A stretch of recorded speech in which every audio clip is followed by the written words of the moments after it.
satu-satunya perkara yang kita boleh buat ialah kita kena kembali kepada niat kita memilih jalan ini.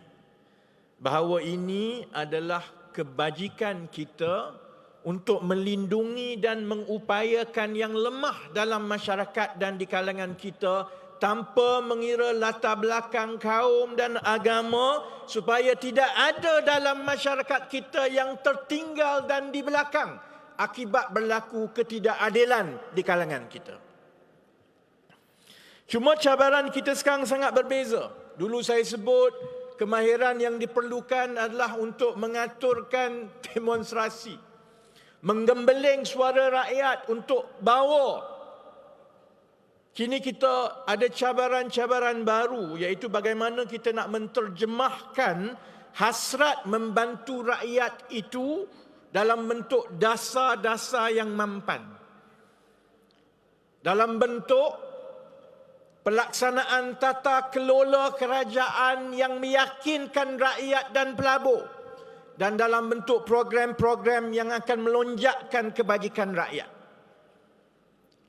Dan saya harap saudara-saudari bersimpati juga dengan keadaan kita dan parti kita, kerana kita mewarisi kerajaan yang tempang. Kedudukan kewangan kerajaan persekutuan adalah lemah. Masalah-masalah pokok telah pun lama berakar. Kita ada masalah-masalah struktur, baik dalam bidang ekonomi, baik dalam bidang-bidang lain, yang perlu diperbetulkan dalam suasana tuntutan rakyat yang mendesak.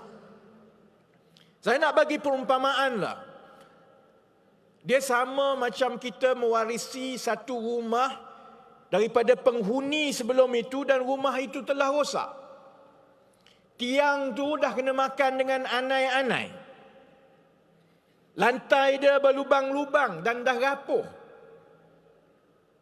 Atap ada yang berlubang, sebahagiannya sebab kena makan dengan ribut, sebahagiannya sebab penghuni sebelum itu dah tebuk. Bil air, bil api, penghuni sebelum itu tak bayar lama sampai kena potong. Dan kita masuk rumah itu dalam keadaan anak kita demam dan lapar, saudara-saudari. Jadi cabaran itu datang sekaligus. Dalam keadaan kedudukan dan capaian kewangan kita juga terhad. Maksudnya kita kena buat pilihan. Kalau kita mewarisi rumah itu, pada masa kita nak kena bayar tunggakan bil supaya ada api dengan elektrik dulu, besar kemungkinan kita kena ganti tiang dulu. Tiang yang kena makan dengan anak-anak itu, kalau sesuai rumah tu runtuh. Maknanya kita juga kena buat pilihan, mungkin antara lantai kita nak hidup dengan lantai yang berlubang-lubang itu dulu, ataupun kita nak hidup dengan atap yang masih lagi berlubang kalau hujan, rumah masih lagi basah. Sebab itu saya sedar bahawa sasaran serangan yang paling sengit daripada pembangkang adalah kepada saudara Anwar sebagai Perdana Menteri dan Menteri Kewangan, dan saya sebagai Menteri Ekonomi. Kalau saya sendiri contohnya, mereka akan terus memainkan soal formula. Kalau dalam parlimen, kalau baca dekat Twitter, dekat Facebook, kalau bolehlah yang pembangkang, kalau nak sebut formula tu sebutlah betul-betul. Ada sebut formula, ada yang tak reti aja formula. Tapi ini satu-satunya benda yang dia boleh main sekarang. Dia akan ungkit perkara-perkara yang lama. Contoh Datuk Seri Anwar tahun 2008 soal turun harga minyak. Walaupun sebenarnya keadaannya cukup berbeza dengan pada sekarang. Dia akan bagi tuntutan dan mainkan kempen kita dalam tahun 2011-2012. Kalau soal mengurangkan hutang PTPTN ataupun contoh mengurangkan harga kereta. Bukan dia tak tahu, kerana PAS masa itu yang paling gairah sekali jemput kami daripada keadilan ini untuk berkempen atas pentas PAS, sebab orang PAS tak boleh nak terangkan perkara-perkara macam ini. Dia tahu semua. Dia tahu contohnya untuk turunkan harga kereta. Dulu kita boleh buat kerana hutang kita tak banyak.